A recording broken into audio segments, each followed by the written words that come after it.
오늘은 이제 빌레몬서 강의 두 번째 시간으로 17절 말씀에 나와 있는 그 말씀을 근거로 해서 나를 받아들이는 것 같이 그를 받아들이라고 하는 이런 제목을 가지고 하나님의 말씀을 전해드리도록 하겠습니다. 제목은 나를 받아들이는 것 같이 그를 받아들이라라는 말씀입니다. 자, 우리가 이제 빌레몬서 강의 지난 시간에 의해서 오늘 이제 두 번째 시간인데요. 이 빌레몬서를 이제 강의하기에 앞서서 여러분들이 알아야 될 핵심적인 사항은 무엇이냐면 빌레몬서의 주인공이 누구냐는 겁니다. 주인공.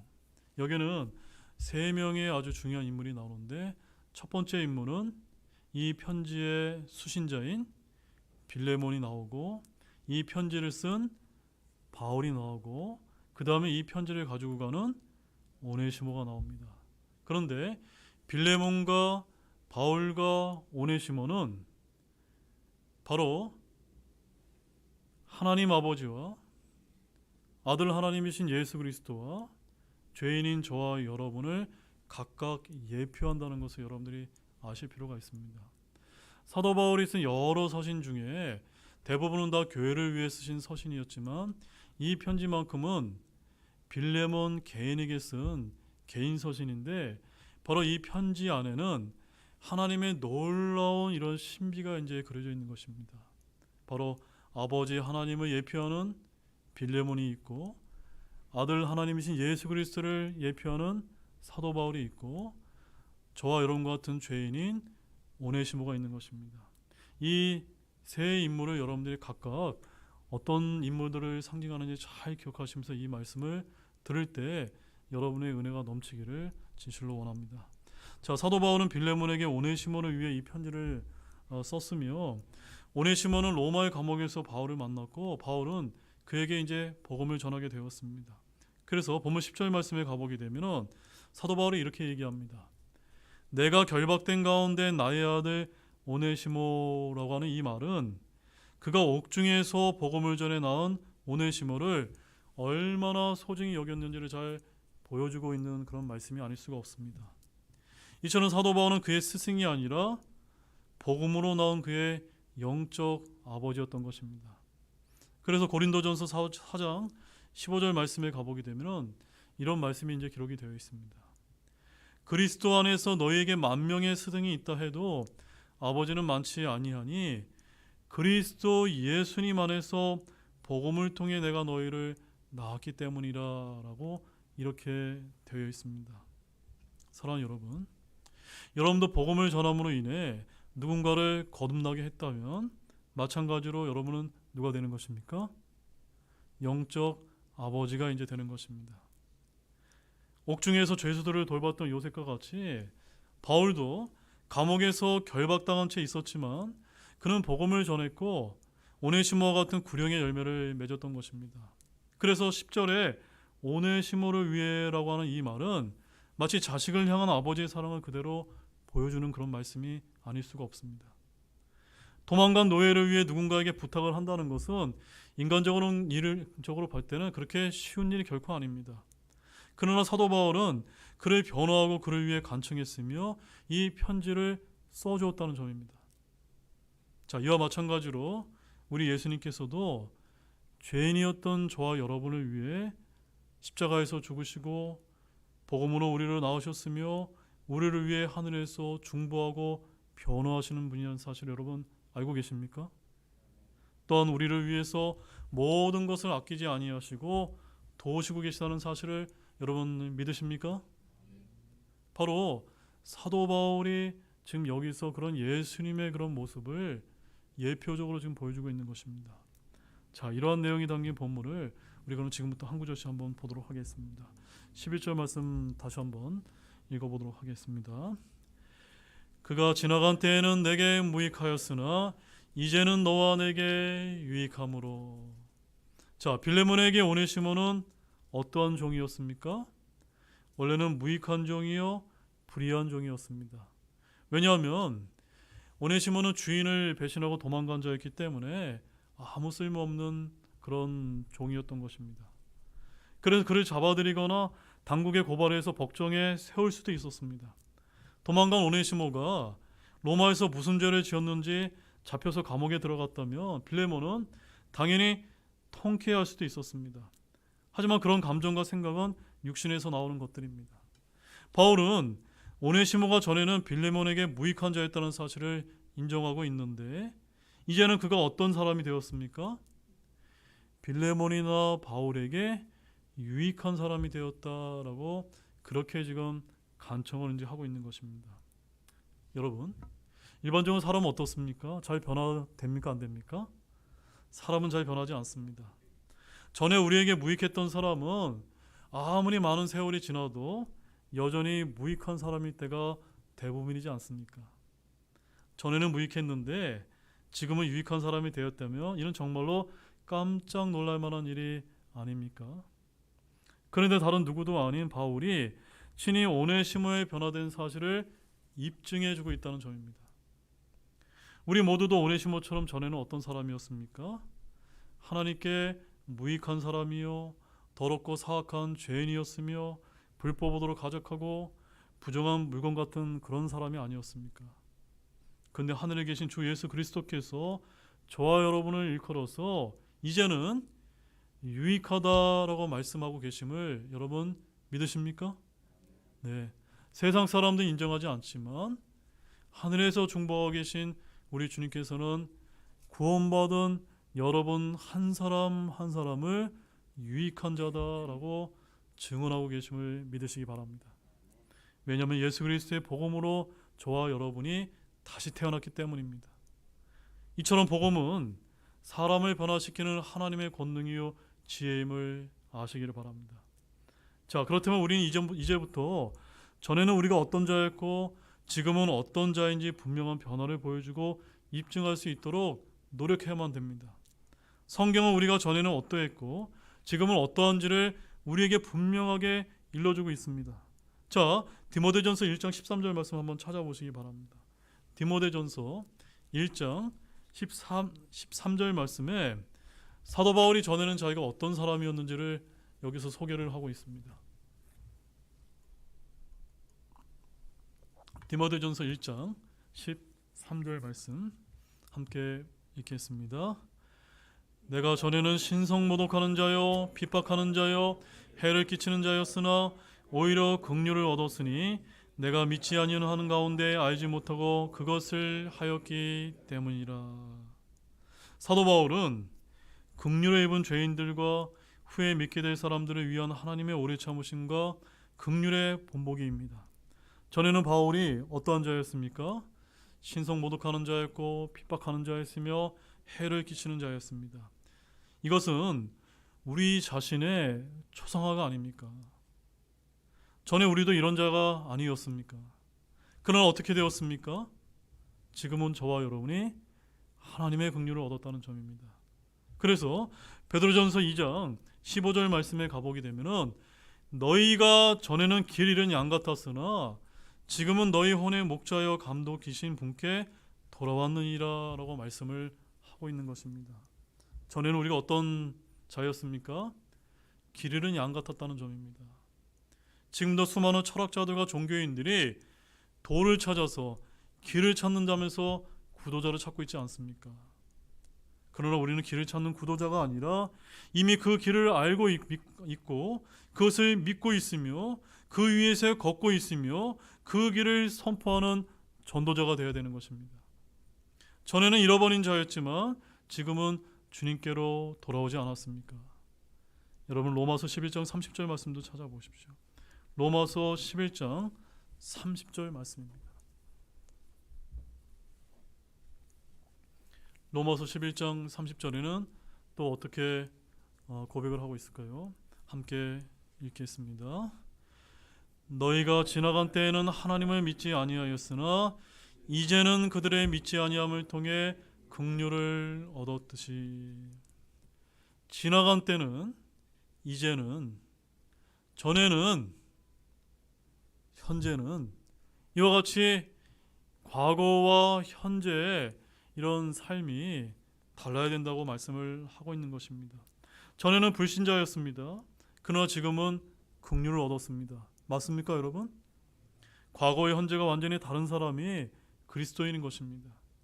전과 지금이 정반대로 달라진 사람들, 변화를 받은 사람이 그리스도인입니다. 이런 변화의 중심에는 예수 그리스도와 십자가의 복음이 있는 것입니다. 이전과 지금은 시간의 연속상상이 있지만 분명한 단절이 있고 영적인 변화가 있습니다. 따라서 지금의 내가 된 것은 다 무엇 때문입니까? 하나님의 은혜라는 사실을 아시기를 바랍니다. 고린도전서 15장 9절에서 10절 말씀도 보시겠습니다. 고린도전서 15장 9절에서 10절입니다. 자, 고린도전서 15장 9절에서의 10절 말씀이 바로 저와 여러분의 고백이 되기를 원합니다. 함께 읽겠습니다. 이는 내가 사도들 중에 가장 작은 자였기 때문이라. 내가 하나님의 교회를 핍박하였으므로 사도라 불리기에 합당하지 못하였지만 하나님의 은혜로 내가 지금의 내가 되었으니 내게 주어진 그분의 은혜가 헛되지 아니하여 내가 그들 모두보다 더 많이 수고하였으나 그것은 내가 한 것이 아니요 나와 함께 하신 하나님의 은혜로 된 것이니라. 아멘이세요? 여러분이 지금 이 자리에 와 계신 것이 뭐 때문입니까? 예, 하나님의 은혜 때문이 아닙니까? 이 하나님의 은혜를 항상 잊지 않는 여러분이 되기를 원합니다. 자, 우리 본문으로 다시 돌아가 보게 되면 이렇게 빌레몬에게서 떠난 노예종 도망자 오네시모와 돌아온 바울의 영적 아들 오네시모는 같은 사람이라는 점입니다. 그 사람이 그 사람입니다. 또 알고 보면은 다른 사람이라는 점입니다. 살인자 사울 또 사도 바울이나 다 같은 사람입니다. 그러나 그들은 완전히 다른 사람입니다. 이렇게 그리스도인이란 과거와 현재 사이에 지나간 때와 이제가 완전히 다른 사람이요 다른 사람이어야만 합니다. 왜냐하면 우리가 이전에는 하나님과 원수 관계가 아니었습니까? 우리는 생각으로도 원수였고 행동으로도 원수였습니다. 그러나 이제는 예수 그리스도의 피로 말미암아 화해를 누린 자가 되지 않았습니까? 예수 그리스도로 말미암아 우리는 하나님의 눈앞에서 거룩하고 흠없고 책망할 것이 없는 그런 자로 제시될 필요가 있는 것입니다. 이는 주님이 십자가에서 자신의 육체의 몸으로 우리를 대신해 죽으신 이유요 목적이기 때문입니다. 에베소서 2장 13절에서 사도 바울은 이렇게 얘기합니다. 한때 멀리 떨어져 있던 너희가 이제는 그리스도 예수님 안에서 그리스도의 피로 가까워졌느니라. 한때는 멀리 떨어졌는데 누구 때문에요? 예수님의 피로 말미암아 저와 여러분이 가까워졌다는 그런 말씀인 것입니다. 바로 예수 그리스도의 죽으심과 그분의 흘리신 피로 말미암아 전과 지금의 모든 것이 달라진 것이 맞습니까? 멀리 떨어진 원수가 이제는 가까운 이들이 된 것입니다. 자, 에베소서 5장 8절 말씀 찾아보십시오. 에베소서 5장 8절 말씀. 자, 이렇게 가까워졌다면 우리는 이제 어떤 사람이 되어야 될까요? 함께 읽어보겠습니다. 너희가 한때는 어둠이었으나 이제는 주 안에서 빛이니 빛의 자녀들로서 걸으라. 여러분, 이전과 지금이 어떤 차이로 비교가 되고 있습니까? 어둠과 빛만큼의 차이가 있다라고 지금 성경은 우리에게 알려주고 있는 것입니다. 바로 과거에 전에 우리가 예수님 믿기 전에는 우리는 어디에 속해 있었던 겁니까? 어둠 속에 있었던 것입니다. 그러나 지금은 어디 안에 있습니까? 주 안에서 빛 가운데 있다는 점입니다. 전에 우리가 어둠이었을 때는 빛을 미워하고 빛으로 나오는 것 자체를 우리가 싫어했습니다. 그러나 이제는 주 안에서 빛입니다. 빛의 자녀들입니다. 그러나 마음속에 어둠이 거하고 있는지 여러분의 마음을 한번 점검해 보시기를 바랍니다. 언제나 우리 마음속에는 타오르는 등불과 같이 꺼지지 않는 생명의 빛, 진리의 빛이 있다는 점입니다. 여러분 안에 이전과 지금의 이런 차이가 있습니까? 어둠이 빛으로 변하는 것이 바로 복음의 권능이지 않습니까? 이렇게 성경은 분명한 대조를 연속해서 보여주는 것입니다. 전과 이제는 반드시 달라져야만 됩니다. 우리의 삶 역시 달라져야만 됩니다. 전에는 우리의 지체를 부정과 불법에 내주었습니다. 이전에 여러분이 즐겨했던 것이 있습니까? 어떤 탐하던 것들이 있습니까? 이제는 그것을 멀리하고 우리가 끊어버리고 돌이켜야 될 줄로 아시기를 바랍니다. 변화된 사람은 변화된 생각과 변화된 마음과 변화된 삶으로 드러나야만 되는 것입니다. 사도 바울은 오네시모가 전에는 무익한 종이었으나 이제는 이런 변화를 받았으며 어떠한 자가 되었다고 증언하고 있습니까? 유익한 자가 되었다라고 말하고 있지 않습니까? 곁에 두고 천천히 살펴보라는 것이 아닙니다. 바울은 이미 오네시모가 유익한 자임을 증언하고 보증해 주었던 것입니다. 사랑하는 여러분, 저는 이런 생각이 좀 듭니다. 바울이 오네시모를 빌레몬에게 간청하면서 지나간 때에는 무익하였으나 이제는 너와 내게 유익함으로와 같이 변화된 대표적인 사람이 지금 오네시모를 소개하고 있지만 그 전에 그 대표적인 사람이 누구였습니까? 사도 바울이 아니었습니까? 사도 바울은 전에는 예수님이 있는 그리스도인들을 붙잡아서 핍박했던 바리새인 중에 바리새인이요 자신을 죄인들 가운데 우두머리로 하지 않았습니까? 그랬던 그가 다메섹으로 가는 중에 예수님을 만나 구원받고 변화되어서 지금은 이방인들을 구하는 사도가 되지 않았습니까? 바로 변화된 당시에 그리스도인들은 바울을 두려워했음에도 그를 받아주지 않았습니까? 그렇기 때문에 바울의 이 오네시모로 위한 이런 간청은 그 누구보다 힘이 있을 수밖에 없었다라고 저는 여러분에게 강조를 드립니다. 자, 우리 본문 12절 말씀 보십시오. 읽겠습니다. 내가 그를 다시 보내었으니 그러므로 너는 그를 받아들이라. 그는 곧 내 속 중심이니라. 자, 사도 바울은 여러분 사도 바울의 입장에 한번 생각해 보십시오. 지금 사도 바울이 어디에 있습니까? 지금 감옥에 있기 때문에 옥중에서 내가 복음을 전해서 오네시모를 낳은 아들이 되었다면 오네시모를 어떻게 하고 싶을까요? 내 곁에 두면서 나를 섬기도록 이렇게 만들고 싶은 유혹이 있었을 것입니다. 근데 지금 바울은 어떻게 하고 있습니까? 그를 로마에 두지 않고 다시 그의 주인인 빌레몬에게 돌려보내 주었다는 점입니다. 전에 지은 죄가 있기 때문에 돌아가면 맞아 죽을지도 모르고 어쩌면 미움을 받을지도 모릅니다. 그런데 그를 다시 돌려보냈습니다. 여러분, 여기는 아주 중요한 영적인 교훈이 있습니다. 이와 마찬가지로 우리 예수님께서도 우리를 세상에서 불러내시고 다시 세상으로 보내신다는 점입니다. 주님이 베푸신 긍휼과 은혜를 증언하고 이 땅에서 선을 행하고 유익을 끼치게 하기 위해서라는 점입니다. 그러므로 너는 그를 받아들이라 라고 말씀을 하고 있는 것입니다. 여러분, 빌레몬은 돌아온 탕자를 기다리는 아버지처럼 오네시모가 돌아오기를 기다린 것이 아닙니다. 빌레몬 주인으로서 이전에 도망간 그에게 어쩌면 엄청난 벌을 내릴지도 모릅니다. 그런데 사도 바울은 결박된 가운데 낳은 나의 아들이요 유익한 자라고 하면서 그를 받아들이라고 간청을 했던 것입니다. 여러분, 한번 배신한 사람은 또 어떻습니까?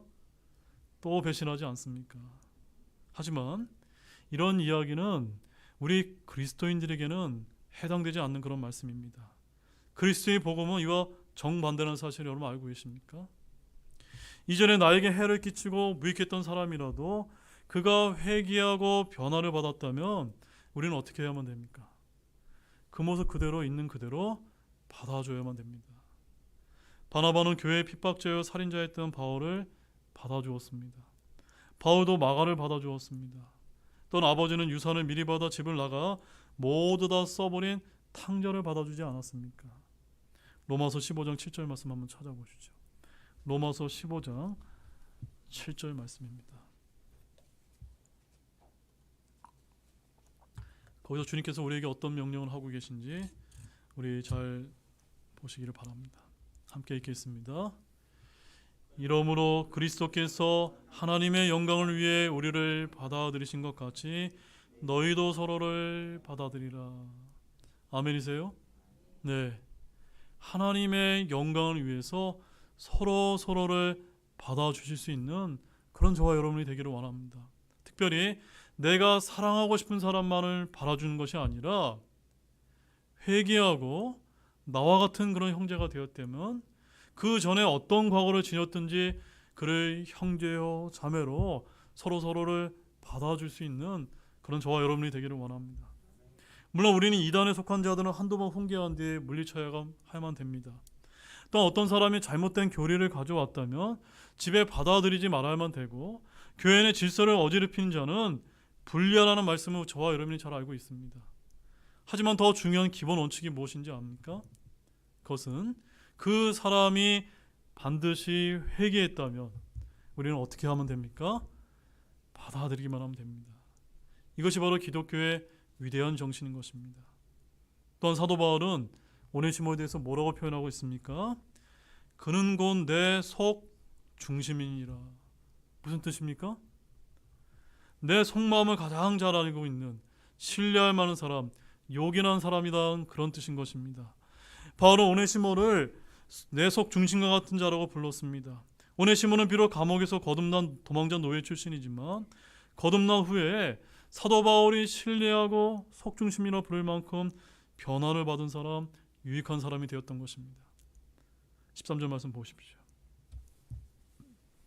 이렇게 했습니다. 내가 그를 나와 함께 있게 하여 복음으로 인해 결박된 나를 너 대신 섬기게 할 수 있었으나.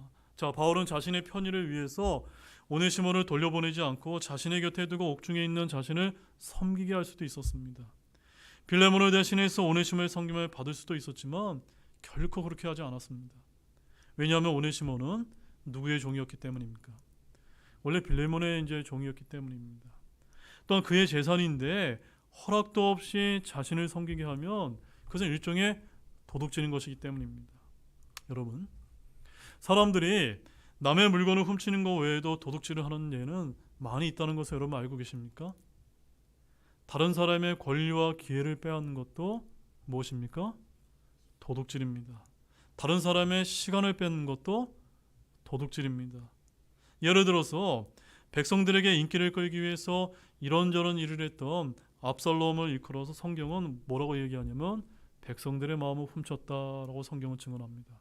즉, 압살롬은 백성들로부터 아버지가 받아야 될 영광과 칭찬과 관심을 자신에게로 돌렸는데 그것은 도둑질이었다라고 성경은 증언하는 것입니다. 여러분, 따라서 성도들이 우리 하나님께서 마땅히 받아야 될 영광을 우리의 것으로 삼게 되면 그 역시도 무엇이 되는 겁니까? 도둑질이 된다는 것을 아시기를 바랍니다. 따라서 바울은 오네시모를 빌레몬의 소유로 온전히 인정하고 그를 본래의 주인에게로 돌려보내주게 된 것입니다. 자, 본문 14절 말씀 보십시오. 이제부터 아주 중요한 말씀이 나옵니다. 함께 읽겠습니다. 너의 동의 없이는 내가 아무것도 하기를 원치 아니하노니 이것은 내가 베푸는 은택이 마지못해 하는 것처럼 되지 아니하고 자진해서 하는 것처럼 되게 하려 함이라. 자, 바울은 무엇이든지 혼자 생각하고 판단하고 결정하는 것이 아니라 어떻게 하고 있습니까? 동의를 구하고 있고 허락을 구하고 있다는 점입니다. 오네시모에 관해서 빌레몬의 동의와 허락이 필요했다고 말하고 있는 것입니다. 선교 여행이나 기타 복음을 전하는 일은 하나님의 도우심과 허락을 구했습니다. 너의 동의 없이는 이란 이 말씀은 바로 진리의 온유함과 부드러움을 이제 잘 드러내주는 그런 말씀이 아닐 수가 없습니다. 여러분, 고린도전서 13장에 가보게 되면 사랑은 무례히 행치 않는다고 하는 그런 말씀을 여러분 알고 계십니까? 하나님께서는 무엇인지 뜻대로 행하실 수 있지만 우리의 동의 없이는 행하지 않는 것들이 얼마나 많습니까? 우리의 의지와 의사를 물어보시고 확인하시고 동의를 구합니다. 주님께서는 나를 따르라 라고 이렇게 제자를 부르실 때도 그 결정은 누가 하게 됩니까? 제자들이 하도록 내버려 두신다는 점입니다. 부르심에 순종하든지 불순종하든지 최종 결정은 바로 여러분 각자의 몫으로 이제 놔두신다는 점입니다. 믿는 것도 마찬가지가 아닙니까? 복음을 믿으라 회개하라고 명령을 하시지만 그 말씀은 강요하는 것이 아닙니다. 우리의 동의 없이는 아무것도 하기를 원치 않는다는 바울의 이 말은 바로 주님의 말씀을 그대로 대변한 것뿐이라는 점입니다. 그래서 이것은 내가 베푸는 은택이 마지못해 하는 것처럼 되지 아니하고 라고 하는 이 말씀은 우리 주님께서 우리가 행하는 일들이 마지못해 하는 것, 억지로 하는 것, 할 수 없이 하는 것이 아니라 어떻게 하기를 원하는 겁니까? 자원해서 기쁨으로 하는 것이 되기를 원하신다는 그런 말씀입니다. 아멘이십니까? 그래서 사도 바울 역시도 빌레몬이 자신과의 인간관계상 체면 때문에 이런저런 이유로 마지못해 베푸는 은택이 되지 않도록 각별히 신경을 썼던 것입니다. 그래서 14절 말씀에 자진해서 하는 것처럼 되게 하려 함이라 라고 하는 이 말씀처럼 저와 여러분의 복음 선포 역시도 자원해서 일을 해야만 보상이 있을 줄로 믿으시기를 바랍니다.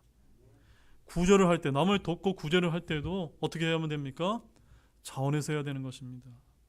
여러분 고린도후서 8장 12절 말씀 찾아보시죠. 고린도후서 8장 12절 말씀.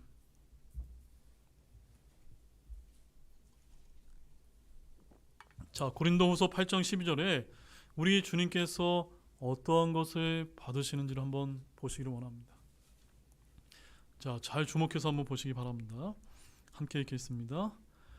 먼저 자원하는 마음이 있으면 사람이 갖지 아니한 것이 아니라 가진 것에 따라 주께서 그것을 받으시리라. 맞죠, 여러분? 주님께서 어떤 것을 받으십니까? 자원하는 것을 받으시는 것입니다. 따라서 우리 교회에 이제 찬양대가 조직이 됐습니다. 찬양 역시도 자원한 마음으로 하시기를 원합니다. 또 여러분 여러 가지 일로 섬기실 수 있습니다. 그 섬김도 의무적인 것이 아니라 자원하는 마음으로 기쁨 가운데 섬기기를 원합니다. 그래야 주님께서 기뻐하시는 것입니다. 본문 15절 말씀 보겠습니다. 함께 읽겠습니다. 그러므로 그가 잠시 떠난 것은 아마도 내가 그를 영원히 받아들이게 하려 함이니. 자, 여기 잘 보십시오. 아까 제가 빌레몬은 누구를 예표한다고요? 아버지 하나님을 예표하고, 사도 바울은 누구를 예표합니까? 예수 그리스도를 예표하고, 지금 오네시모는 누구를 예표합니까? 죄인인 저와 여러분을 예표한다고 했습니다. 그렇다면 지금 이 15절 말씀은 누가 누구에게 누구를 위해서 얘기하고 있습니까? 사도 바울이 빌레몬에게 오네시모를 위해서 간청하는 것이 아닙니까? 여러분, 바울은 오네시모가 빌레몬에게서 도망갔다고 하지 않고 뭐라고 표현하고 있습니까? 잠시 떠난 것이다 라고 말하고 있다는 점입니다. 오네시모는 빌레몬을 떠나 도망을 갔지만 그는 도리어 빌레몬에게 보냄을 받았는데, 이를 두고 바울은 아마도 내가 그를 영원히 받아들이게 하려 함이라. 여러분, 이 말씀을 지금 사도 바울이 빌레몬에게 간청하는 것으로 받아들이지 마시고 하나님 아버지, 하나님께 우리 예수 그리스도께서 저와 여러분을 위해서 간청하는 모습으로 여러분 한번 상상해 보시기 바랍니다.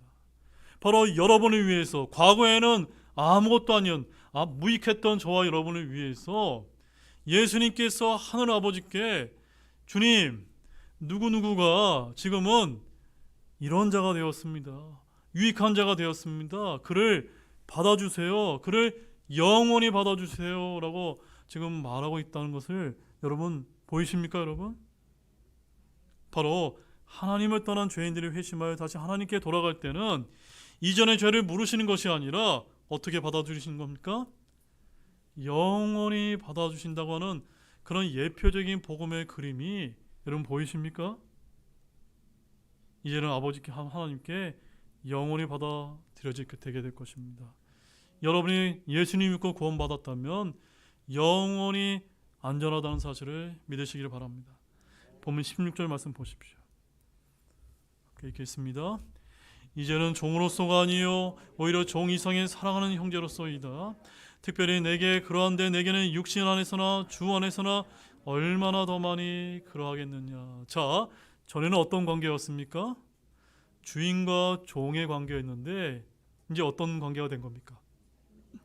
사랑하는 형제로서 영원히 받아주세요 라고 이렇게 이제 사도 바울이 빌레몬에게 간청을 하고 있는 것입니다. 즉 예수님께서 저와 여러분을 사랑하는 형제로서 아버지 하나님께 영원히 받아들여 달라고 간청을 하고 있는 것입니다. 참 감사하지 않습니까? 예수님께서는 우리를 형제로 부르신 것을 부끄러워하지 않으셨습니다. 바울도 오네시모를 복음으로 낳은 아들이요 사랑하는 형제라고 말합니다. 바울 자신에게도 그러하다면 빌레몬에게는 얼마나 많이 그러하겠냐는 것입니다. 빌레몬과는 육신 안에서 이미 관계를 맺고 있었지만 이제는 주 안에서 영적으로 관계를 맺은 것입니다. 육신으로는 주인과 종이지만 주 안에서는 더 이상 종이 아니요 사랑하는 형제 관계가 되었다는 점입니다. 본문 17절 말씀 마지막 절입니다. 같이 또 읽겠습니다. 그러므로 내가 나를 동반자로 여기거든 마치 나를 받아들인 것 같이 그를 받아들이라. 자, 오늘의 이제 제목이 담겨 있는 말씀입니다. 바울은 빌레몬에게 오네시모를 형제로 받아들일 뿐만이 아니라 자신을 받아들이는 것 같이 그를 받아들이라고 간청을 하고 있습니다. 바로 예수님께서도 똑같이 우리 하나님 아버지께 나를 받아주신 것처럼 이 사람들도 받아주세요 라고 이렇게 얘기하고 있는 것과 똑같은 것입니다. 지금 여러분 잘 생각해 보시죠. 지금 오네시모가 잘나서 빌레몬이 받아주는 것이 아닙니다. 오네시모가 회개했기 때문에 받아주시는 것이 아닙니다. 오네시모가 선을 행했거나 어디서 놀라운 일을 많이 행했기 때문에 받아주시는 것이 아닙니다. 오네시모가 빌레몬에게 다시 가서 종이 아닌 형제로 영원히 받아주는 것은 뭐 때문입니까? 누구 때문이죠? 사도 바울 때문이라는 점입니다. 바울이 빌레몬의 동반자요, 바울을 통해 그가 구원받은 형제가 되었고 그의 간청이 있기 때문에 받아주시는 것입니다. 이와 마찬가지로 우리가 하나님께 받아들여지는 것도 똑같다는 사실을 여러분 알고 계십니까? 우리의 능력이나 우리의 지혜나 우리의 선행이나 우리의 이런저런 의를 행했기 때문이 아니라는 점입니다. 주 예수 그리스도께서 우리를 자신의 피로 사셨고 아버지 하나님께 받아주실 것을 간청했기 때문이라는 사실을 아시기를 바랍니다. 하나님께서는 예수 그리스도로 인해서 저와 여러분을 받아주시는 것입니다. 우리는 예수 그리스도의 이름으로 아버지께 나아가면 아버지 하나님께서는 우리를 영원히 사랑하는 형제로 받아주시는 것입니다. 어떻게 받아주실까요? 17절 말씀처럼 나를 받아들인 것 같이 그를 받아들이라.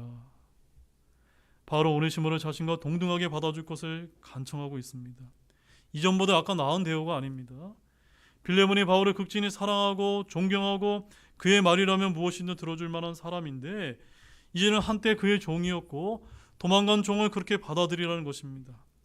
오네시모를 바울 자신을 받아들이듯이 그렇게 사랑하는 형제로 받아들이라는 것이 얼마나 놀라운 말씀이지 않습니까? 이제 결론의 말씀을 드리겠습니다. 사랑하는 여러분, 오늘 말씀은 참으로 아름다운 복음의 그림이 잘 드러나는 그런 말씀이 아닐 수가 없습니다.